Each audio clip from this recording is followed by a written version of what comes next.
ओडिया भाषा को शास्त्रीय भाषा मान्यता मिलवा या भितर 12 वर्ष बीतीगलानी आम भितर भाषा प्रति आंतरिकता धीरे धीरे कमी जाउछि। विभिन्न सरकार समय भाषा प्रति ध्यान देवाक जो प्रचेषा करा जाउछि ता सठिक भाव में कार्यकारी होई पार नहीं। तेणु ओडिया भाषा साहित्यर अधिक प्रचार प्रसार एवं युव समाज भाषा व्यवहार समय अन्य भाषार शब्द व्यवहार कर लक्ष्य करा जाउछि। सरकारी बेसरकारी स्तर में भाषा सुरक्षा दिगरे कठोर पदक्षेप नेबार आवश्यकता रही बोली बुधवार बालीचंद्रपुर ओडिया शास्त्रीय दिवस पालन अवसर में वक्ता मैंने मतव्यक्त करते। आहरी मध्य ओडिया शब्द भंडार रे अगणित शब्द थिले हैं निजर बड़पण देखापे आज युव समाज ओडिया वाक्य मझिरे अनावश्यक इंग्राजी भाषा व्यवहार करुथवारु यह ओडिया भाषा प्रति अपमान।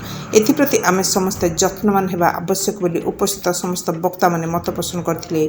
ओडिया चेतना परिषद एवं प्रेस क्लब बालीचंद्रपुर मिलित आनुकूल्य प्रेस क्लब बालीचंद्रपुर परिषदर संयोजक विलास चंद्र बारिक अध्यक्षतार अनुष्ठित आलोचना चक्र रे विशिष्ट कवि रुद्र प्रसन्न सामल मुख्य अतिथि दधिभवन जीव संस्कृत महाविद्यालय अध्यक्ष कृष्णचंद्र पात्र मुख्य वक्ता भाव जोगदे। सम्मानित अतिथि भाव में खबरदाता प्रदीप कुमार पृष्टि प्रभास दास प्रमुख जोगदे ओडिया भाषा को प्रत्येक क्षेत्र में प्रचलन आवश्यकता पर गुरुत्व आरोप करते। ओडिया चेतना परिषद महांगार आवाहक अमरेन्द्र सिंह प्रारंभिक सूचना और अतिथि परिचय प्रदान करते।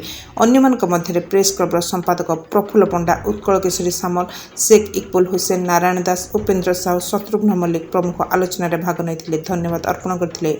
रंजित साहू महांगारू अमरेन्द्र सिंह वाइल्ड टीवी।